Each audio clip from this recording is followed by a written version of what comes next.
Okay, this is a problem about expected value.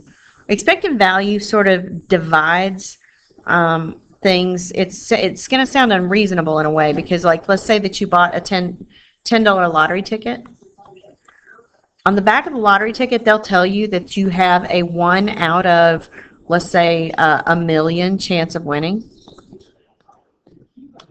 Okay, if $1 is equal to 100 pennies, then $10 is equal to 1,000 pennies. And the reason I'm doing this is because if you've only got a chance 1 out of a million, it's going to be pennies we're dealing with, not dollars. Okay, so I'm going to put times, instead of $10, 1,000 pennies. 3 zeros to 3 zeros.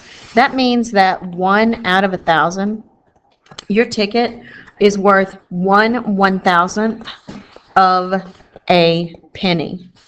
Okay, expected value tells you what that ticket is worth, considering the probability of winning. All right, so this is an expected value question that does the same thing. Essentially, if you throw one ball and let's say that it's exactly equal chance of being placed into any box,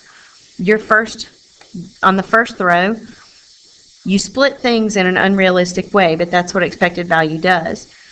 You should have a quarter of a ball in A, a quarter in B, a quarter of a ball in C, and a quarter of a ball in D. Okay? And if you go down through, the second ball is exactly the same probability as is the third.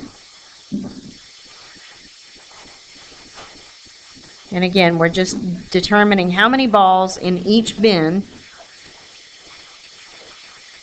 if you could unreasonably split them in the same way that you could split a penny, which is also unreasonable. So looking at this, in five different throws of this ball, you should have, at the end of 5, 1, 2, 3, 4, 5 times 25, so 1.25 balls in every bin. So the question is, what is the expected value that it will be in A and B? And so you just add these together, and it's 2.50. Now you may be asking, why didn't I multiply rather than add? And that's because the throw of ball 1, and again, it's totally random.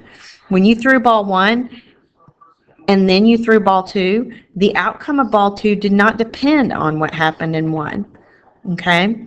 And when they're independent like that, then you add the probabilities or the expected values for each throw, and the total of all of them is the answer. So the answer is D.